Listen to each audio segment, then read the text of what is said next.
everybody. You're very welcome to tonight's session. DAI are delighted to welcome back Dr. Keith Murphy for the second instalment of the Adult Dyslexia webinar series. Tonight's session is entitled Breaking the Barriers to Third Level Education. In part one of his webinar, Dr. Keith spoke to us about his personal journey with dyslexia, his experiences he had as a learner, and some strategies that he used to support his studies. And we are very lucky that Dr. Keith has agreed to return to us this evening for part two, where he will be taking us through his PhD research findings. So Dr. Keith's PhD research explored dyslexia within third level education, and he documented dyslexic students' journeys of overcoming barriers to achieve their academic success. And without further delay, I'm going to hand over to Dr. Keith Murphy. So, hi, can you hear me okay? Yeah? Grant, I can't hear myself, so it feels strange, you know. So yeah, hi, my name is Keith, as Leah said, Keith Murphy, and thanks a million for having me on again tonight. We did do the part of the journey, etc., and tonight is going to be about the research that I conducted. I did a PhD, which took 4 years. Well, it took 4 years to do the research and the write-up, but it's probably taken a lot longer than that for the journey of having dyslexia at school, etc. So the final piece was called Experiencing Dyslexia Through the Prism of Difference. And I'll kind of give you a small rundown on what that kind of means and you'll kind of see it as we go through. In terms of the motivation to do a PhD, it takes 4 years. It's a long time and it's a massive undertaking. And I suppose with a neurodiverse issue, it's even bigger undertaking. What motivated me was school, the struggles. Like I hated going to school, but I loved learning. I just didn't like how they used to teach me. I wanted to do it my own way, which is kind of what I did now. And a PhD, you're on your own, so you do everything your own way. So it worked out good. But I never knew I had dyslexia until I think it was February 2017. And I'd already done my degree in Maynooth and a few other things. And then I started a PhD in one department. And I really struggled because the step up to level 10 was massive. And I really struggled with that. But I was doing a separate research project. And then, you know, as I was saying a couple of weeks ago, I ended up going and getting tested and I had dyslexia. So I decided then that how was I, because you know the cultural perceptions of what dyslexia is, and then we know what an academic is supposed to be and all them characteristics that you should have, which is baloney because anybody can do it. But I just, you know, I wondered how I had studied, how I got so far and how I was able to do it with dyslexia. And then people were, you know, the usual, oh, you're brilliant, you have dyslexia, oh my God, you've done a PhD or you've done a degree, blah, blah, whereby your achievements are kind of connected to your ability or disability, I still like to call it. So then I just was thinking to myself, I'm sure there must be other people in third level education because there's a lot of work done in primary, there's a lot of work done in secondary. And I just said, I'm sure there must be other people who also have dyslexia and have come through third level education. So that's what kind of drove me into the area of doing it. There's also a lot of research done, I guess, on, you know, everything around dyslexia of every stage of life and all. But I could never find very much on actually asking people who have it and how they got on. What was their experience? What did they feel, etc., etc. So that was kind of what motivated me then, that after a year and a half of one research project, I stopped and then took on the dyslexic one and actually went to the Department of Anthropology, which studies culture. So the research is based around the culture of anthropology, particularly in third level education. The prism of difference in the title, that's because, I don't know if you know Prism, but it's like a multi-faced, so many angles, different shades, and when the light shines on it, it's you know, whoever's looking at it or viewing it is what the view is. And I find dyslexia the same. There's so many different strands to it, bits and pieces with it. You can have so many other things with it. And we kind of know all of that, but I just think that it's kind of the same, that depending on whether you're viewing it, someone else is viewing it, if it's an educator, if it's a support, if it's whatever, the prism or how they view it is the difference. And that's kind of where I got that idea of the prism. And then some of the writing I do, I use a lot of analogies because I find that helps me understand. And I work as a lecturer now, and I use a lot of analogies when I'm teaching also, and the students always say it works great. So in the PhD, I use an analogy of the tree falling. And I don't know if you've ever heard of that, but it's like a big philosophical debate, which I won't get into. But it's about when a tree falls, if nobody sees it, does it make a noise?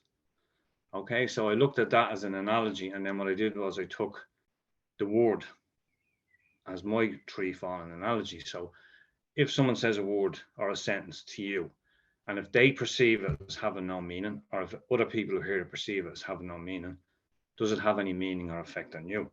And what I was linking it to was secondary school or other experiences of in life of having dyslexia, where somebody said something. So my word was dumb, because my secondary school teachers always said it was dumb. So that was my trigger. And that will play in later in one of the findings. It's called voice suppression, academic imprisonment. And I'll explain that a little bit more. So I think anybody who has kind of a neurodiverse issue, particularly dyslexia, has a word, or they have a moment, something, and that's your tree falling moment.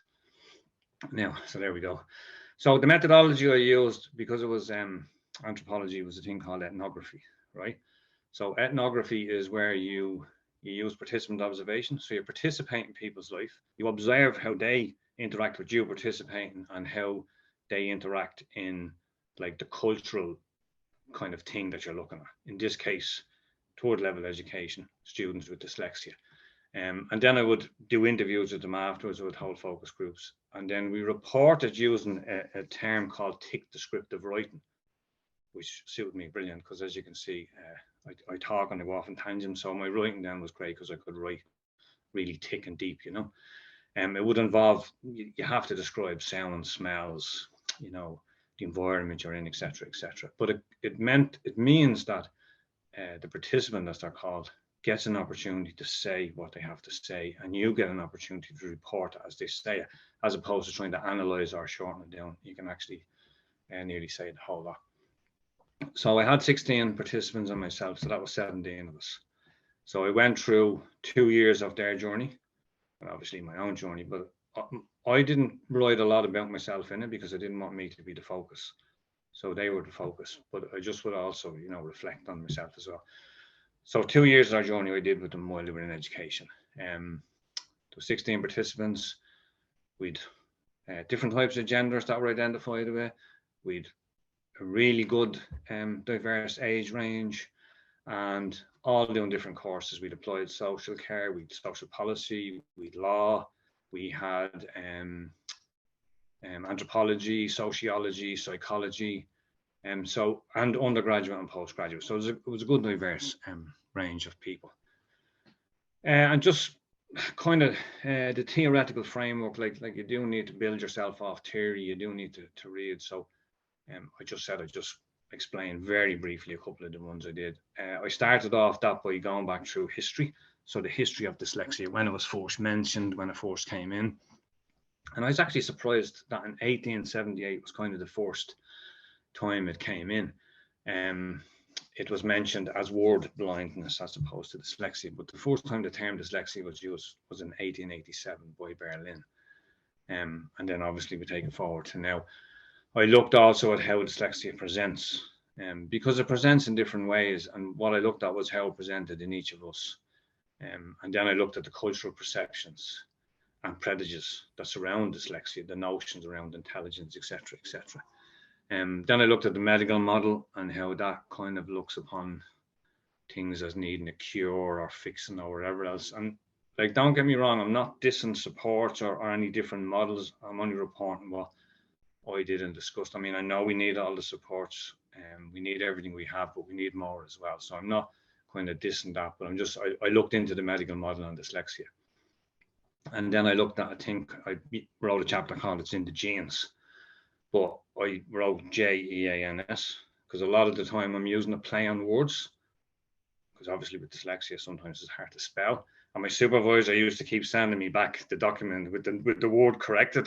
And I'd say, no, that's deliberate, you know. So I used to highlight the words in blue that were deliberately misspelled, you know, for the effect. and it worked. So I just looked at how it's kind of hereditary, how you can have one or two things going on at the same time. Then I looked into it as a socio-cultural and a neurobiological condition, where it can be quite influenced. The impacts and effects and a lot of the perceptions and judgments are cultural, you know. So I looked down at the cultural influence of how dyslexia is understood, and then how that was contextualized was important in the context of my research. So a couple of the theories I looked at was CRIP theory, and by McGrew. He came up with this idea in 2006. And again, the word CRIP is an abbreviation of cripple. So he uses CRIP. And although a lot of McGrew's writing was about the idea of, you know, being straight versus queer, you know, that's his words, that's what he wrote on. So he wrote a lot about being a straight person or a member of the LGBTQR community. He did write a good bit about being able-bodied versus disabled-bodied. And I really like that concept that he came up with and some of the stuff he wrote. So I kind of tie that into my own. I looked at person first versus identity first language.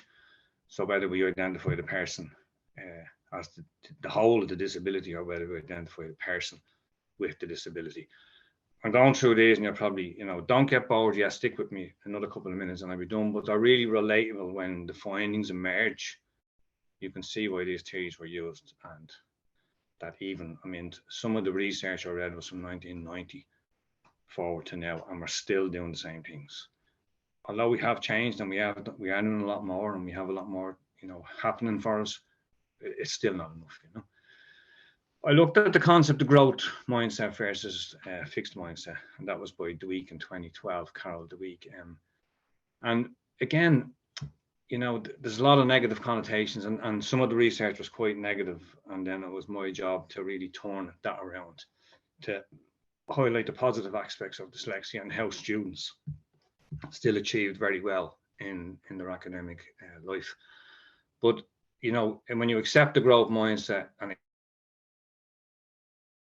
accepting your dyslexia as a huge part of it, looking on feedback as critique, not criticism, learning from feedback. This was really useful for even my participants around looking at intelligence, that it's not fixed. You can learn, you can learn things. And this was good. Again, I use another analogy here for the telescope analogy, whereby when you look at a telescope, if you look through the big hole, you see a big huge picture, but when you look through a small hole, you just see a small picture. So the growth mindset being the big hole where you see a much bigger world, and the small one being the fixed mindset. Obviously, there's a lot around stigma, and we know that there's a lot of stigma surrounding disabilities, particularly dyslexia. So then I came onto the concept of neurodiversity. So apologies, your throat gets dry when you're talking loads, and I know I'm talking loads, so I'll have to keep having a drink. So neurodiversity takes the view that all brain differences are normal, they're not deficits, and that everyone experiences and interprets the world in their own unique way. And I really like this concept because it acknowledges that in some environments, neurodiversity can manifest as a disability, as opposed to highlighting talents that being neurodivergent can produce stigma around these differences. And apologies, some of my pronunciations aren't great, and that's probably, you're aware that I have dyslexia as well, so they're not great. And I do have a few notes because one of the things that really affects me is the short-term memory, or, you know, when you're under pressure, like you're all looking at me and I'm here on show, so I do forget. So I just have little bullet points to remind me, so you'll have to bear with me. But my research argues for a paradigm shift in how we approach and view neurodiversity and dyslexia. I think people everywhere kind of, you know, we're all encouraging diversity in animals, in nature, and our biosphere. And we honor that and acknowledge it, and, you know, we're all enthralled by it.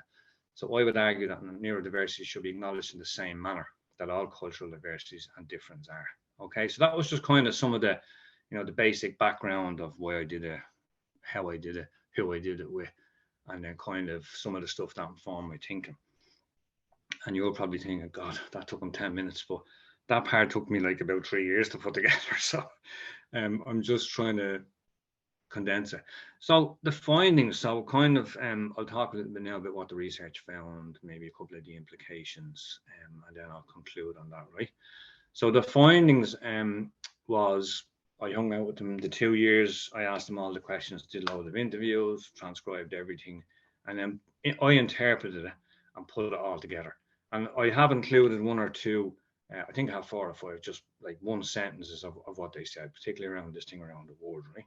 So this chapter examined the barriers encountered by my research participants during their 3rd level education journey, right? And one of the biggest things I found, so one of the barriers to not being successful, and one of the main attributes to being successful, was when a student felt belong. When they felt they belonged, or when they felt accepted, or when they felt that what they were was good enough, was like a real driver and motivation for them to succeed. Obviously, when the opposite happened, it wasn't a driver, it was a hindrance. And that really encouraged dropout, okay?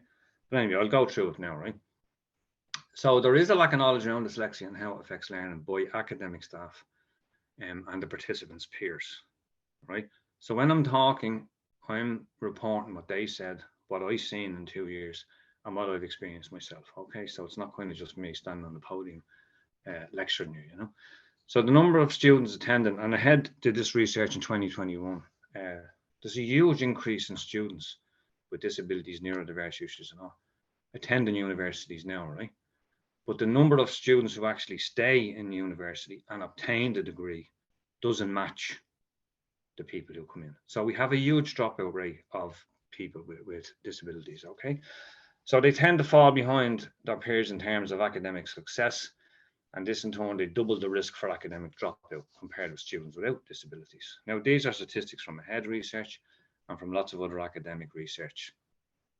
And the deficit view of dyslexia often enables this, I found, and the descriptions around dyslexia are often loaded and confusing, right? Particularly for academic staff, because in the world of academia, you're supposed to be ABC, and in the world of being dyslexic, ABC is kind of what you're the opposite of what you should be, and you have to learn then how to kind of be able to navigate toward level education as best way you can. So that a lot of the descriptions are loud and confusion, and this allows for dyslexia then to be viewed as a deficit, or there's something wrong with somebody, as opposed to just a more neurodiverse approach, which I was arguing for, whereby nothing is wrong, it's just a difference. Okay, I mean, accepting in the background that we have a disability, etc., but rather than it being like disabling and stopping us from doing 3rd level education, if we kind of accept it and work in partnership with it as a difference, then it's a motivation for succeeding, right? And the deficit view certainly creates a certain perspective, or allows a particular attitude to develop. And this is one of the biggest barriers can be created from this. Okay, so the main findings were, and this is a word now that I always struggle to say, attitudinal barriers, institutional barriers, the word, the supports we get, the assessment methods, the teaching methods, the lack of knowledge by academic staff and support staff around dyslexia. Now, I'm not here to beat them. I'm not beating the stick against anybody. I did a teaching degree, so I know what I was taught and what I wasn't taught. And nobody there ever picked up that there was nothing wrong with me. It was only one of my peers, one of the girls I was studying with, who used to work in dyslexia, or she picked it up, and she was the one who encouraged me to get it. So we found that students with dyslexia really pose a problem for people in academia, because their disability is kind of hidden. It's not like a visible disability, and a lot of people with hidden disabilities report the same thing. But the cultural perception of dyslexia, it really is around intelligence. Okay, and I know it's changing, and I'm not saying it's not, but it's still there. So a lot of academic staff and a lot of support staff and a lot of students who are in the classes still view that as being what dyslexia is, around intelligence. But yet we can achieve, but when we achieve, it appeared that the achievement was linked to the disability. And rather than you achieving, it was a pat on the back for being disabled and getting 65 or 70 in your essay. Okay, so also we found that academic staff don't receive any training. So teaching staff in general don't actually, I know you're doing great work yourselves and that's brilliant. When you go through your degree, And maybe it's different now in the last couple of years. I think I finished mine in 2014. But when you go through the degree, you're not really given any education, or you're not given any, there's no module on, how to teach a neurodiverse classroom, how to make your classroom more inclusive, etc. So like they're at a loss also, because they don't really know anything about it. Okay. So, I mean, part of the research then found that it highlighted the need for staff and support training, inclusion, acceptance. And a lot of the findings reported that some lectures were really good around dyslexia, but it was generally when when I investigated it further, I just say I looked in 4 universities. So I was in Carlow IT, TU Dublin Talent, Maynooth University, and Trinity College. So like it was a whole different array of both students, participants, and academic staff. I mean, I did ask some of them, the ones who gave a more positive kind of response to dyslexia, or helped out more, or whatever, however you want to say it, were those with personal experience of it. So usually they had a sibling or a relation or a partner or somebody close to them who had it, seeing the struggles, and then they were a lot more accepting of it. A lot of staff are just, well, you're not the only person with A, B, or C, so move on with it and accept it. There's a lot of stuff going on around the supports. They seriously need reviewing and updating. We still kind of use a one size fits all. Some of the colleges have serious assistive technology. Others are not touching even the bottom of the iceberg, never mind the tip. It comes down to funding, which comes down to, I guess, student numbers, etc. Take a live scribe pen, for example. I'm in the Maynooth access office, and they give every student a live scribe pen. I don't know if you've ever used it, but it's just a pen that records, and you have a special notebook, and you can just write bullet points on the notebook, and then you can bring the pen back, the recorded lecture back to that bullet point, and it brings the recording back to the exact moment it was said. So you can cut through a lot of the stuff you don't listen to, and only do that. Obviously, you have to get permission all from the lecturers, but Maynooth, everybody got one of them. Nobody in two of the other, I won't name, but two of the universities gave them to everybody, and two of them gave them to nobody because they didn't have the money to buy them. Now they're €160 each, but to give that to somebody for 4 years while they're doing a degree was a massive help. I know we get, speech to text software. I mean, the reports about that is horrendous. My own personal experience is just like, you've probably gathered, I have a nice Dublin thick accent. The thing had no clue what I was saying. I mean, I used to read some of the stuff I said, and oh my God, it was desperate. So for me, I think it, and then before I get it out onto the page, it's forgotten. Because it's like the pressure of trying to type it and get it up academically and all. So then I just started using the phone, and I'd record myself out for a walk, or if I was walking the bus or the train, I'd record these mad nuggets I used to get. And then once I had the voice recording, I was able to elaborate on it. But I couldn't use the text to speech. And I mean, we got really a serious amount of negative findings around that. And the disclosure process was huge as well, like having to disclose, and the way you have to disclose, and then when you disclose. And I know we need the support and all, but even the stigma around going to the different room for the exams, etc., etc. Like, people are reporting that it's stopping them from disclosing. So that's not good enough, I don't think. We need to look into it and see how better to manage it, and then the negative implications around that. Some of the institutional barriers that I came across were obviously, lack of knowledge of neurodiversity from staff, right? Again, I'm not slagging anybody or dissing anybody. That's just what we found. The assessment methods we use, this really, rigid idea that we have to do a presentation, or we have to do an exam, or we have to do an essay. Okay, now I know we have to do them, but I think, and the participants reported that we should make it a bit more of a range of different assessment methods. Okay, a big one I found, which a lot of people get very surprised about, was the font style.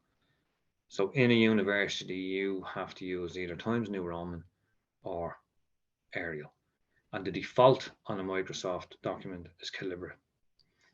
So I can't read anything that's Times New Roman, because say if you have the word allowance, the two L's look like one L, and when I try to look at it, it goes italic.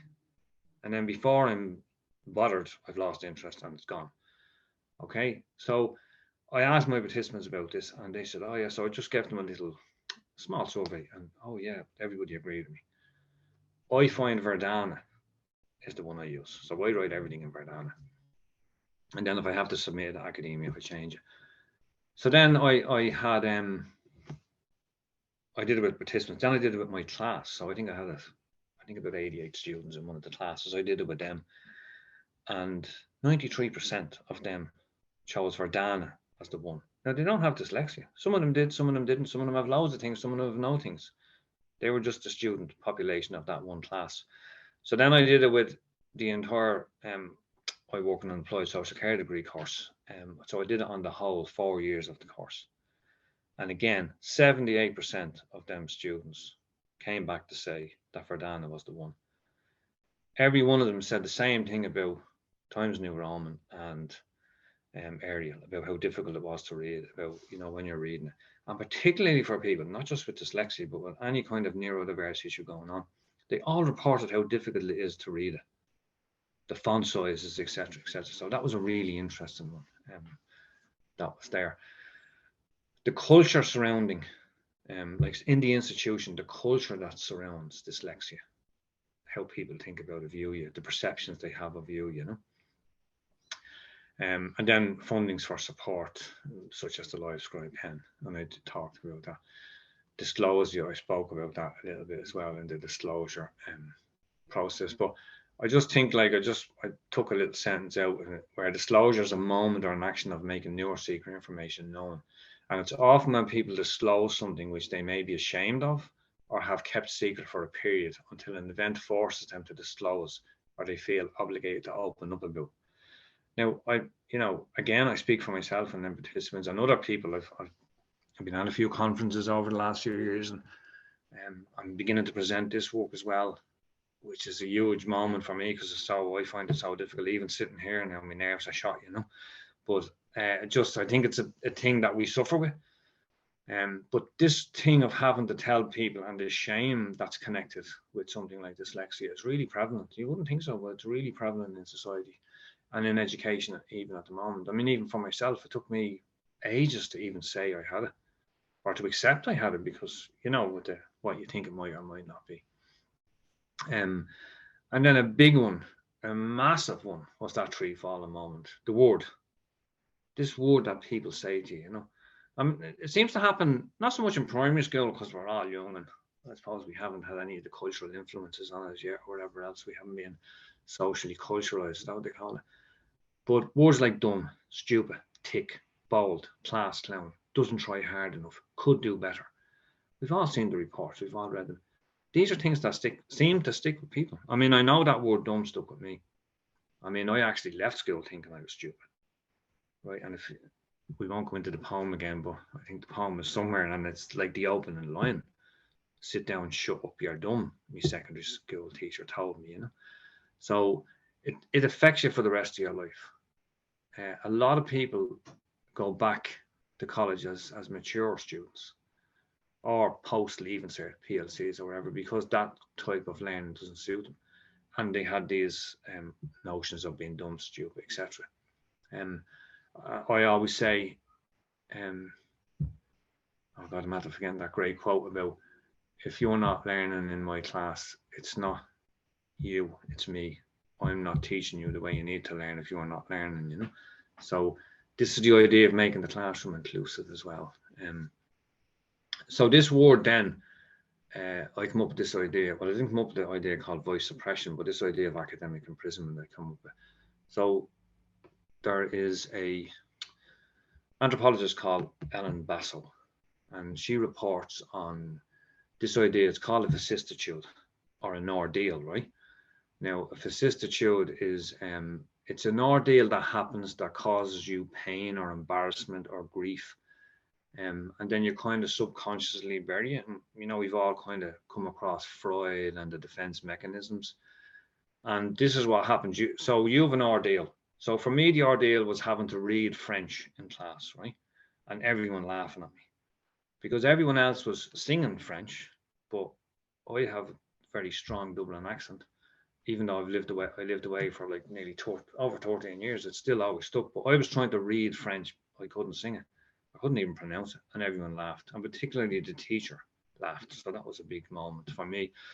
So then I just left secondary school. I was only young, but it stuck with me forever, even as an adult, and I began to understand. And I did some work around psychology, and I did some work on therapeutic work. I trained in counselling, and I did hypnosis and all that. So I trained in all of that as well. But it still stuck with me. So the word dumb was always still a trigger for me. So even if I heard it in the street, I kind of used to, check up. And it led me to kind of bury my head. I never put my head above the pulpit in case anybody ever asked me that question and then they knew I was dumb then. It's silly, but the amount of people I've come across in education with this is amazing. So that's the word dumb, right? Or the word that sticks with you. So what that happens is that's a vicissitude, and the ideal was I believed I was dumb. Never again would I let anybody know I was dumb. So never again would I put myself out there to be called dumb. Okay, that's the ordeal. I bury you, the defense mechanism, right? So then what happens is you're in college, particularly this idea that educators have about we must talk in the class. We have to ask them questions. We have to be inclusive and make everybody talk. It's mad. That's the worst thing I found that you could do. You have to provide a safe space where people feel they want to volunteer to talk as opposed to making them talk. So when you do that, the voice suppression comes in, where the student suppresses their own voice, which in turn puts them into what I termed a academic imprisonment. They end up in their own academic imprisonment because they fear going into these classes. They fear getting asked a question. When something comes up and they know the answer, they're trying to write it down in case they're asked for fear of looking stupid. Because it's one of the big things about having dyslexia, when you're asked in front of your peers or someone who you look up to a question, you kind of go a bit fuzzy and you find it hard to remember. Even me here talking about something that I've been working on for basically 12 years since I started, I still do forget. So it's difficult, and then that puts this academic imprisonment into play. And I did look around a fella called Michel Foucault. He's a French philosopher, and I really like him. He's a real straight shooter, and he came up with the idea around, why prisons are built the way they are, and what prisons are and what they aren't, and this kind of social control and all. But he came up with the three things where discourse, power, and the subject, And I kind of spoke a good bit around that in terms of the voice suppression and the academic imprisonment, where the discourse likes to talk around dyslexia, and then the power is that the dyslexia or the dyslexic talk has over you. And obviously the subject then is yourself or the research participant. Sorry, I'm harping on.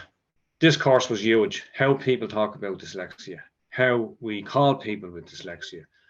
Like, with movements going across the world in all sectors of society about what we want to be called. Okay, and people are really irked by are you dyslexic or are you a person with dyslexia? So this idea of identity first language or person first language is huge, where people will talk still. I mean, they still say it to me in the road, in relations and everything. Jeez, I didn't know you had dyslexia, and now you have a doctorate. Jeez, that's amazing. How did you do that? I thought dyslexia was this. I thought dyslexia was that. So this, how we talk, has like huge impacts on people. If we talk negatively around it, like that tree falling moment is massively important in people's lives. I mean, across everything, like gender, across the entire world, we have to watch how we talk to people. But in relation to disability or dyslexia, we don't. We're supposed to, but I don't think people are. And the findings found that we don't. So when people talk negatively to students around dyslexia or they have negative experiences, there's a massive impact on them and a massive impact on the self. And there's a huge dropout rate. When we talk positive around it, or people have positive experiences, or if they can, develop that growth mindset as opposed to the fixed mindset. And again, I'm not being negative to people or negating on people or anything like that, who, whatever mindset is up to yourselves. But I found in the research that when you had a better positive experience, or you thought more positively about it, and you were more accepting of having it, because this is another thing, identifying with it, accepting it, like these are all really difficult stages of having dyslexia, and particularly I find for teenagers too, because that's when they're forming themselves and their identities and their little groups and everything else. So, identity and acceptance is huge for them as well. So, but you know, happiness then, if it was a positive, it was happiness experience, and success then followed because you know you were in a better frame of mind to do it. And they spoke about the underlying identifiers of dyslexia, like bad short-term memory recall, struggle with academic theories and language, and the pressures in tutorials and lectures. And this in turn fed into this talk on their academic abilities and what they achieved with what they have, or you know, all of this talk that goes on. Um, huge effects, that word, and then the effect on the self, where people then just get lower expectations for you. Your self-esteem is seriously affected, your self-confidence, and then it affects your ability to achieve success in third level. Okay, and I stuck in a few of the participants' quotes there, and I'll read them. There's only a couple about what they said, and there's no names and nothing. I'll just read them out. I always just thought like I was a class clown and stuff because that's what the teachers told me. Another participant said in their school, like if anyone's got dyslexia in school, they kind of look at them as if they are stupid. They look at them like they can't think. I think people's perception on dyslexia is so different. People don't know how to handle it or me. I received no help in a former school and was always been left to fend for myself. The teachers just left us alone to do whatever we wanted to do. We were all put on what was known as the stupid table. So like these are, and I'm talking 18, 20, 30, 40s, 50-year-olds reporting these things. It's not just one particular age group, it's across the lifespan. And these past experiences are what invokes voice suppression and academic imprisonment. And as a result, they prevent or delay students from disclosing their learning difficulties and result in an even poorer university experience. And it's hard enough to do it without making it hard. So quickly, sorry, I know I'm harping on identity. So the theme of identity keeps reoccurring in the thesis. And that refers to either an individual or a social category, which is defined by membership rules. And these membership rules, you have to have certain characteristics or attributes or behaviors to fit into these groups. And my research participants reported that through this course and disclosing dyslexia, they became labeled as belonging to a social category, which often has links to negative connotations. Coming out, so I'm getting to the good bit, don't worry. There's loads of positivity coming. I know it's a little bit negative at the moment. But I used to think, oh, coming out. And again, I know it's used in other circles and other walks of life, but people really spoke about this as being one of the hardest stops on your educational journey was the coming out process, or the slows when you have dyslexia, and then you having to decide who to tell, who not to tell, etc. So they all spoke about the moment, the relief in telling, the relief in people knowing, the relief that when they told the right people to help and support that they got. Several of them used the snake analogy of shedding the skin and coming out. Several of them reported that close siblings, parents, partners all commented on when they disclosed and accepted and identified positively with it, how they had changed, the difference in them.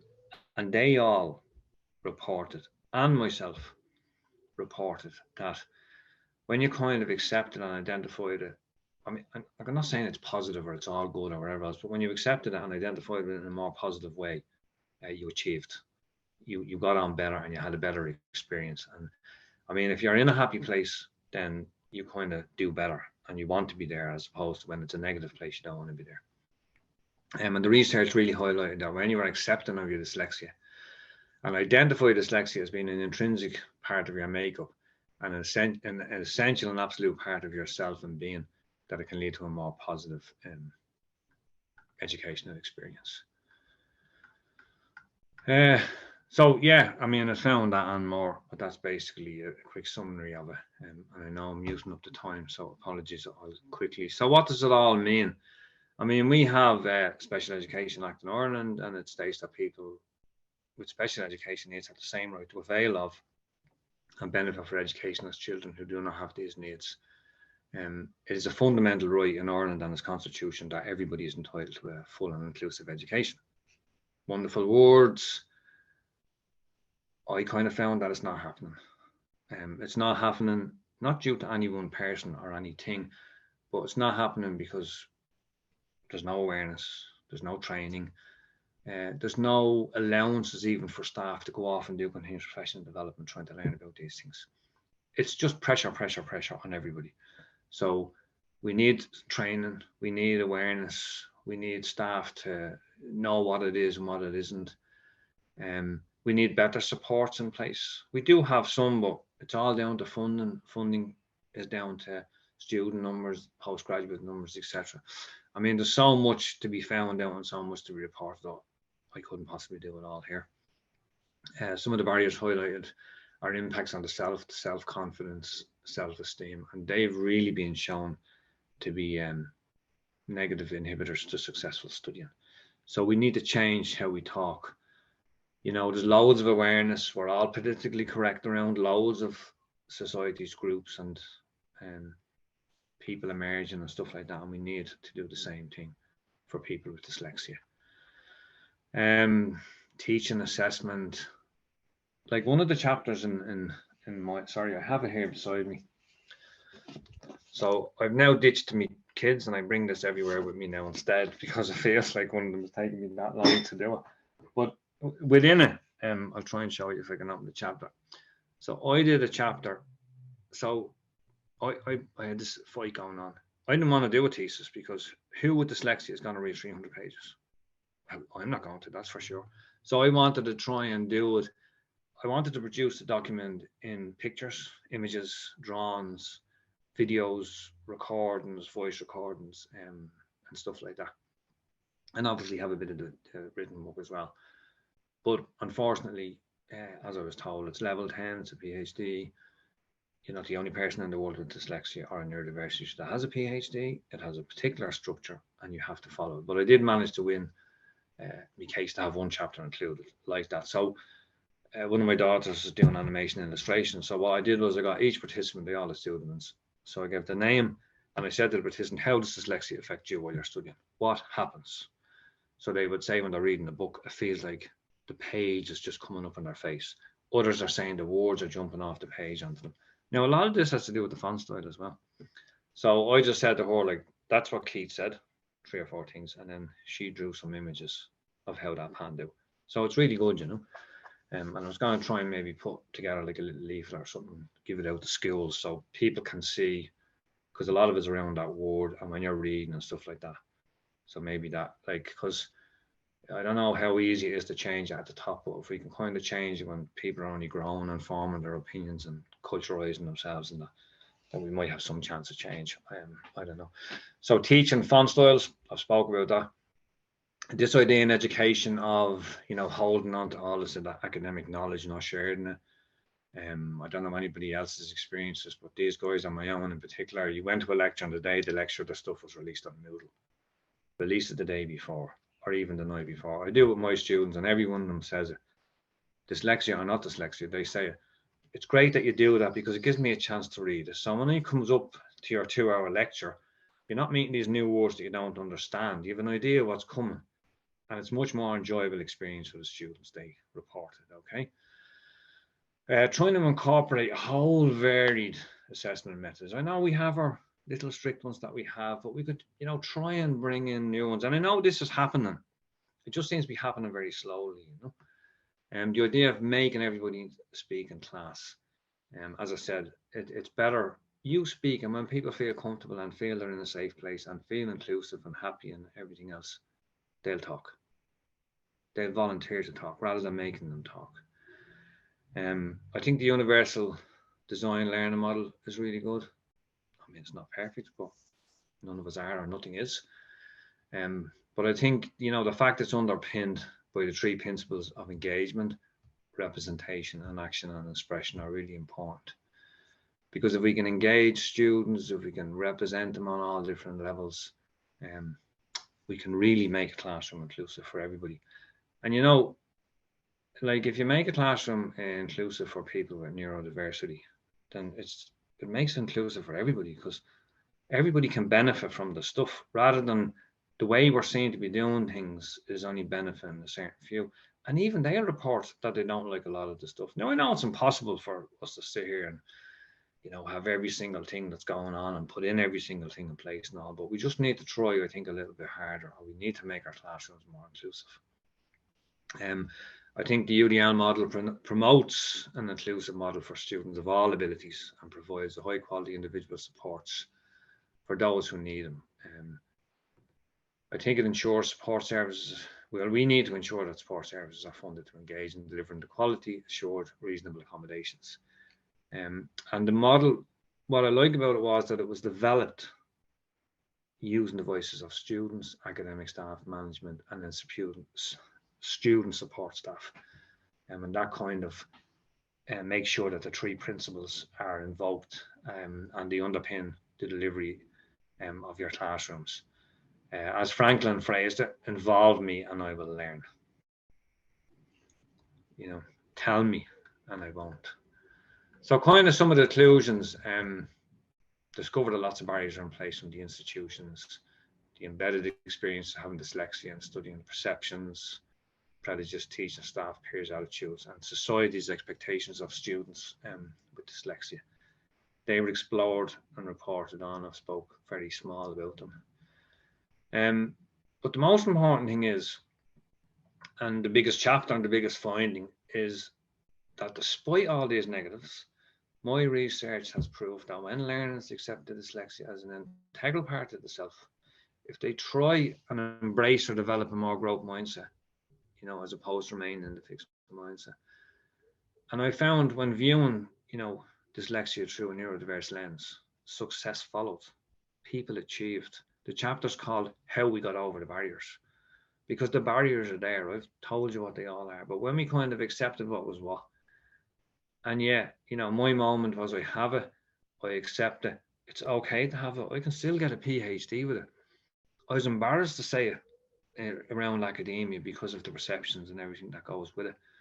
And then even as a lecturer, like it was kind of hard for me to accept kind of like how can you be lecturing people and all. I know that might sound silly, but I'm telling you, like honestly, what people are saying to me and what I also found as well.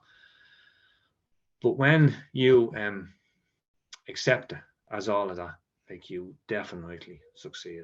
And everyone really who kind of were the participants and all felt the same, that when they accepted that. And even like, you know, the research highlighted when you're liken it to a prism, dyslexia can be viewed like at the moment when we look at the prism, like we've got dyslexia, we've a medical model, deficit, disability, neurobiological, socio-cultural, is it a difference, etc., etc. But when you look at it through that and you view it through your own lens and this acceptance, yes, it's a disability, but it's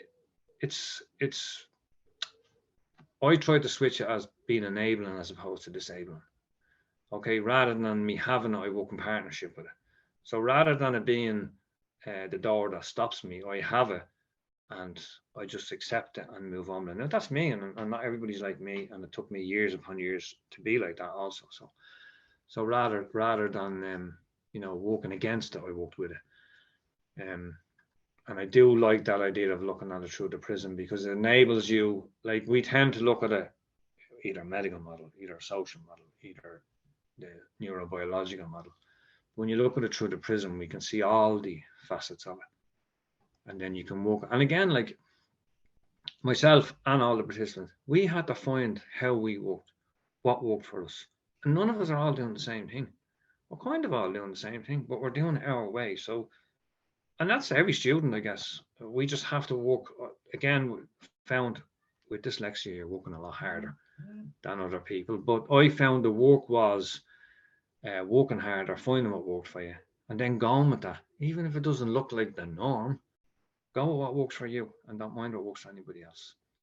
You know, Jane McGrath done a talk before me, and she uses the quote, "Comparison is the thief of joy." And it's amazing, because I compared myself for years, all them participants compared themselves.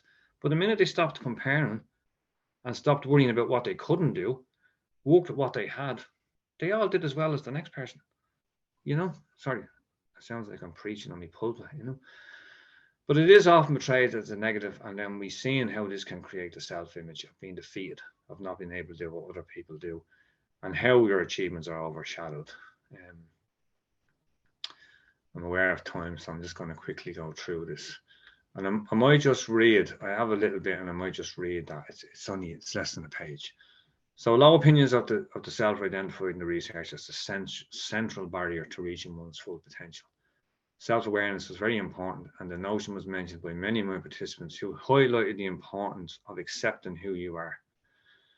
Everyone is different. We all define ourselves in different ways, and we all have different ways of coping with it. Dyslexia, that's what one of the participants said.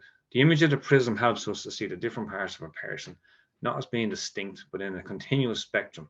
And this challenges the notion that difference is a binary system comprising of rigid economist entities, arguing instead that it's multifaceted, complex, always changing, and infinitely socio-cultural. Might add to highlight that when my participants I accepted their dyslexia as a unique and integral part of our being, viewed dyslexia as a difference rather than a deficit. And then, as several participants referred to it, they experienced their coming out moment. A great deal was then achieved. Acceptance then became the powerful and empowering moment for my participants, and this invoked a kind of liberation for them. And part of this liberation is empowering oneself, and thus empowering process of finding oneself through the perspective of a prism. And this helps to form part of that liberation. After the liberation, they all showed how having dyslexia helped them to be much more creative, display their thinking outside the box skills.